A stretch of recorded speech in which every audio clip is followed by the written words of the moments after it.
Advanced Heroquest Gaming Aids. Rivals.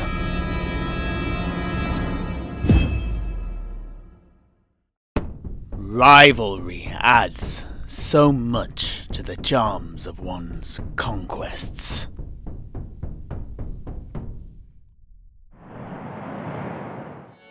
The heroes versus the dungeon. The players versus the games master. The defiant against a dark, encroaching world was, and still is, the main dynamic of tabletop role-playing, especially in those systems inspired by Dungeons and Dragons. And, as such, it is very much the dominant theme of Advanced Heroquest 2. But this necessarily needn't have been the case. Rather, this direction was fallen into by D&D due to its own influences. Such groundbreaking games as the 1970 game Brownstone, itself based on the 1960s Napoleonic game Braunstein, and then 1971's Blackmoor, easily the game that had the most direct influence on Dungeons and Dragons.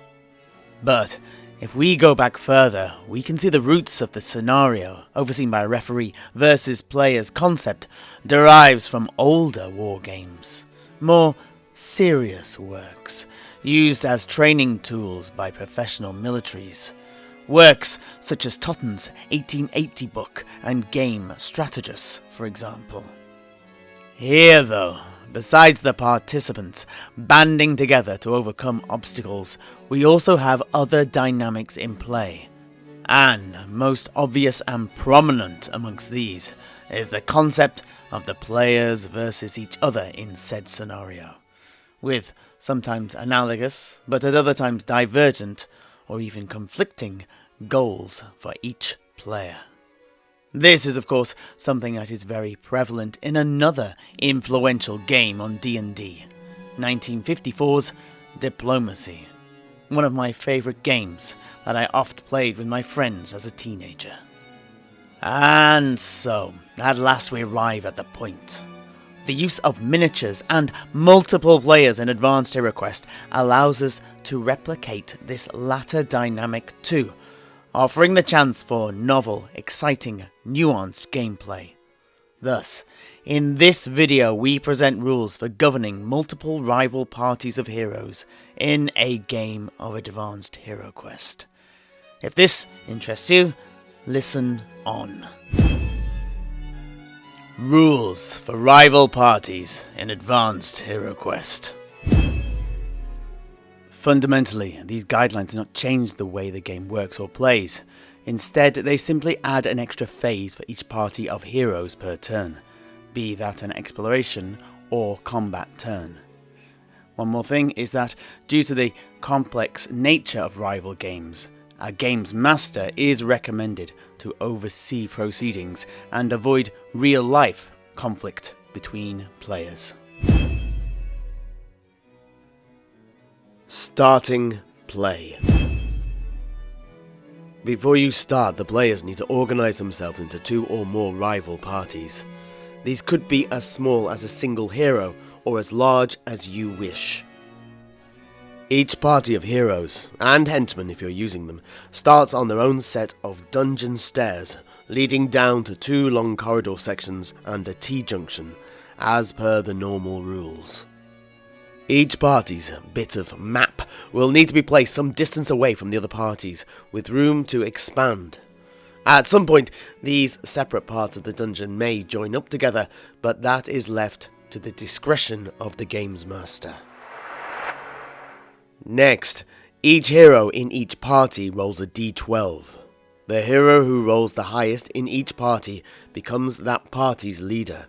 As per the usual rules, after the end of a combat turn, a new leader is nominated for the party that took part in the combat.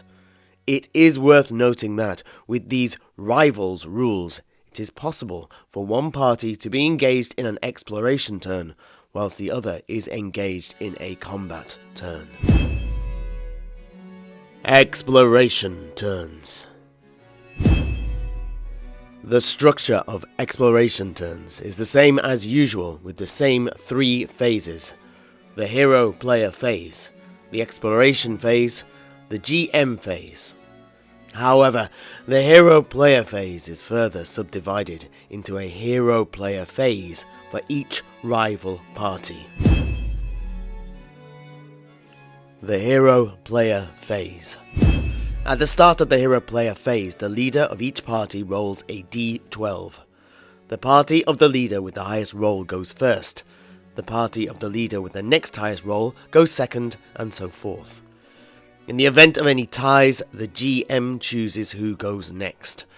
This represents the dark powers of the dungeon arrayed against the players, conspiring to thwart their plans. If you are playing without a GM, the 2 tied leaders simply re-roll their dice. With the order established, the first party of heroes all perform their actions as per the core rules. Once this whole party has acted, the second party may take their hero player phase in the same way. Once all hero parties have acted, it becomes the exploration phase as usual. The exploration phase.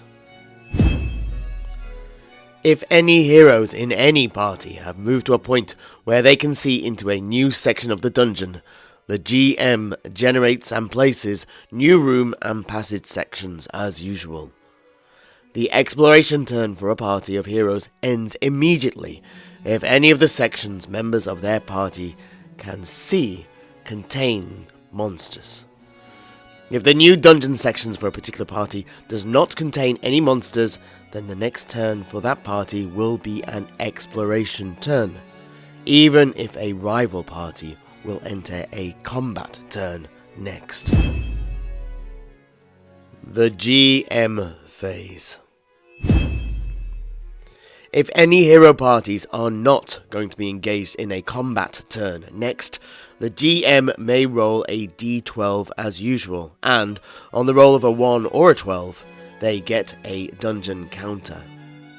At the start of the next turn, the leaders once again roll a d12 each to determine the hero phase order, irrespective of whether it is a exploration turn or a combat turn for that particular party. Combat turns. The structure of combat turns is the same as normal with the same 2 phases, the hero player phase and the GM phase.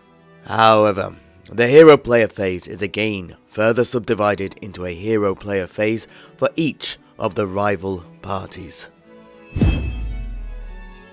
The hero player phase. Once again, at the start of the hero player phase, the leaders of each party each rolls a d12. The party of the leader with the highest roll goes first. This happens regardless of whether one party is on an exploration turn whilst another is in a combat turn. The party of the leader with the next highest roll goes second, and so forth again. In the event of any ties, the GM again chooses the order. If both parties are in a combat phase, this order can be crucial, and if the parties are fighting each other, more so, because of this one golden rule. In the hero player phase of a combat turn, the party of heroes whose phase it is treat the heroes of rival parties as monsters. The party's hero player combat phase then proceeds as usual. Once this has finished, we go on to the second hero player phase. If it is an exploration turn for that party, then they act accordingly. If it is a combat phase, they follow the guidelines we just outlined. Once all the rival hero parties have acted, it then becomes the GM phase as usual. In summary, we hope these give you enough structure to be able to play out games of Advanced Heroquest with rival parties of heroes. Expect to see us use these rules in our own club's ongoing campaign. We can also see that these add-on rules could be perfect for standalone games of Advanced Heroquest run at, say, a convention. At this juncture, I would say it's best to view these guidelines as a beta version of the rival rules, and thus constructive criticism and feedback is welcome. If you have any questions or suggestions, or things you feel need addressing that we've overlooked or need amending, please leave us a comment. Provisionally, we have created a cheat sheet summarizing these rules that you can download from the link in the video description. Feel free to download, print it off and use it. There may be an updated version of this in the future based on everyone's feedback and our own gaming experience with these rules. So watch this space. Now, I am suffering with a stinking cold, and I'm still recovering from a fever last week, so please excuse my voice. But that said, as ever, thanks for watching, enjoy your dungeoneering, and stay frosty, people. There are monsters around the corner, and many wear familiar faces.